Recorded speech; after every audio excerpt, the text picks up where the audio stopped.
નીતિ શતક. તમે પોતે જ મને સમજાવો ટાઇટલ ઉપરથી. નીતિ શતક એટલે શું? શીર્ષક સમજાવીશું. ટાઇટલ ઉપરથી તમે થોડુંક મને સમજાવો. નીતિ શતક એટલે શું? સામાન્ય ભાષામાં સમજાવો. નીતિ શતક એટલે શું? નીતિ એટલે નક્કી કર્યું હોય એ. શું નક્કી કરે? સમાજ, પરંપરા, એને નીતિ કહીએ. અને શતક એટલે શતક એટલે 100. હવે આપણે ભર્તુહરીનું છે. જીવન આવશે, હું તમને રીડિંગ માટેનો સવાલ આપીશ કે એસાઇનમેન્ટનો સવાલ આપીશ, બરાબર? 100 શ્લોક છે, એમાંથી માત્ર 60 કરવાના છે. કેવા?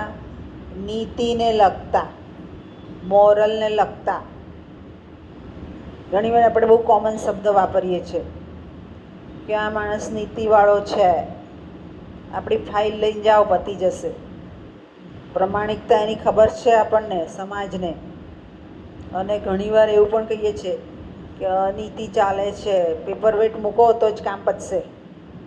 આ તમે જ ડિફરન્ટ કર્યો, સમાજે જ ડિફરન્ટ કર્યો નીતિ અનીતિનો.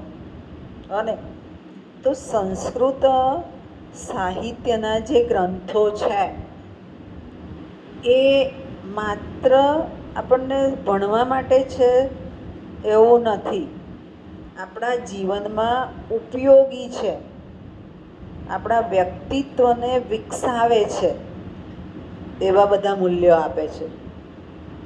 મેં હમણાં જ કીધું નીતિ અનીતિનો દાખલો આપ્યો. વ્યક્તિને જોઈને જ તમે પોતે તરત નક્કી કરો છો, વ્યક્તિના કામને જોઈને તમે પોતે બોલો છો. તો આ શું છે? તો આ જે છે એ એક સામાજિક મૂલ્યાંકન છે. અને સમાજ જ્યારે નક્કી કરે ત્યારે મોટે ભાગે સાચું હોય. એટલે નીતિના જે શ્લોક છે એ શ્લોકો 60, બધા નહીં, 60 શ્લોક તમારા અભ્યાસક્રમમાં છે. હવે શ્લોક ભાષાંતર અને સમજૂતી સિવાય શું?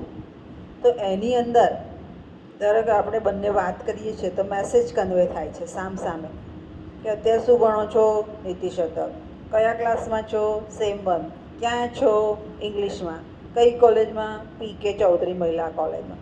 તો આ મેસેજ કન્વે થયો. તો અનેક સવાલો અંદર આવ્યા, અનેક સવાલો અંદર આવ્યા. તો જે અનેક સવાલો અંદર આવ્યા એ શું છે? એ આખા બધા સવાલ જવાબ થશે, ટૂંક નોંધ થશે. ખ્યાલ આવી ગયો? એ ટૂંક નોંધ અને સવાલ જવાબ ઊભા થશે. એ ટૂંક નોંધ અને સવાલ જવાબ આપણે સમજતા જઈશું. હવે પહેલો જ યુનિટ 3નો સવાલ બહુ સરસ છે. હેડિંગ મારી દો, ધનનો મહિમા. ધન, મની, ધનનો મહિમા.